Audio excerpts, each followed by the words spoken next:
se ollut sisällä. Ei niin. Löytyisiköhän se jostain täältä rappusilta? Joo. Mennään tonne Domcafen suunnille, jos olisi siellä. Joo. Toi on kyllä tosi komea toi kuusi. Niin no, se on tosi hieno. Komea. Joo, ja korkea. Niin. Ja mieti sitten, kun iltapäivällä siihen syttyy ne valot, kuinka hieno se sitten on. Se on tosi kaunis sitten, kun se loistaa. Kyllä.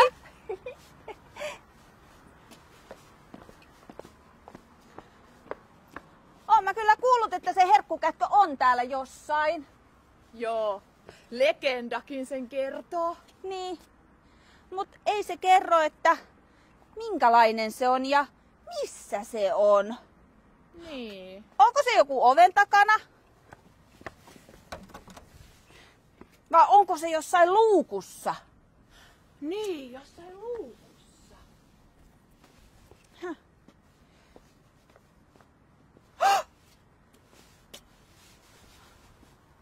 Vai onko se joku vippu, millä sen saa auki? Niin, totta. Mennään kattoo. Mennään katsoo. Wow, mikä se on? Ei tätä tässä kyllä ennen ole ollut. Ei, jännittävää. Tämä on ihan varmasti semmoinen vipu nyt, jolla aukeaa joku herkkuluukku. Väännetään sitä. Väännetään yhdessä. Joo.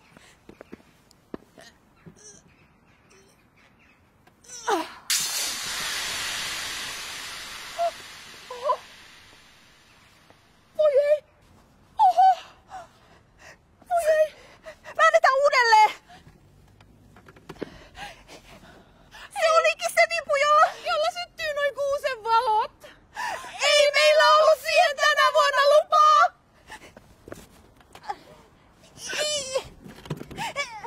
Ei sammu. Kirkkoherra, Heimo. Hei, hei. Hei hei. ihan oli vahinko tuo. Joo, ei me tahallamme sytytetty. Ei ollenkaan. No niin, hyvät kirkorotat, ei mitään hätää. Te teitte oikein hyvän työn, kun sytytitte nuo lamput palamaan. Tänään on nimittäin adventin aatto. Ja ne on aina syttyneet juuri tänä päivänä. Me saamme tänään kokoontua ihailemaan tätä upeaa kuusta, joka on tuotu tänne Tuomiokirkon eteen. Se on valtavan suuri ja komea kuusi, komeampi kuin yksikään aikaisemmista minun aikanani olleista kuusista. Se on 24 metriä korkea ja yli 6000 kiloa se painaa ja siinä on 721 lamppua kertoen Tuomiokirkon iästä. Monet ihmiset ovat tänä päivänä kuitenkin kysyneet sitä, että tuleeko joulu tänä vuonna ollenkaan. Monet asiat vaikeuttavat meidän joulunviettoamme ja eräs pappi joutui tämän saman kysymyksen äärelle. Hänellä oli tapana käydä tervehtimässä seurakuntalaisiaan siinä joulun alla ja eräänä jouluaattona hän meni vanhuksen kotiin ja siinä istuttiin kahvipöydän ääressä ja juteltiin joulusta ja sen tulemisesta. Yksi seikka pappia kuitenkin hämmästytti.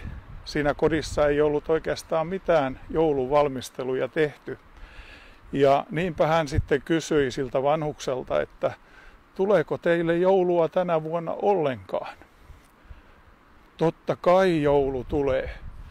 Minä sytytän illalla kynttilän ja laitan sen palamaan tuohon pöydälle. Siinä on minun jouluni. Joulut tulevat meille monella tapaa, vaatimattomasti tai joskus yltäkylläisesti.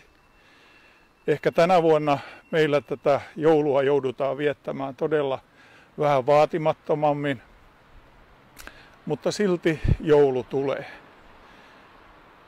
Me emme ole tänä vuonna voineet tänne torillekaan ottaa ihmisiä vastaanottamaan tätä kuusen valojen sytyttämistä, koska korona-asia on niin vakava tänä päivänä. Mutta joulu tulee. Se tulee sen tähden, että kerran oli se ensimmäinen joulu siellä Betlehemissä.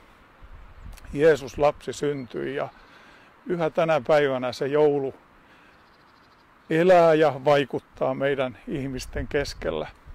Johanneksen evankeliumin 3. luvussa jakeessa 16 sanotaan Jeesuksen tulosta.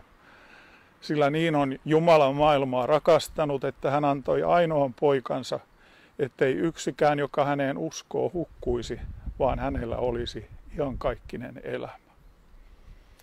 Toivotan teille kaikille hyvää, rauhallista, iloista joulun aikaa.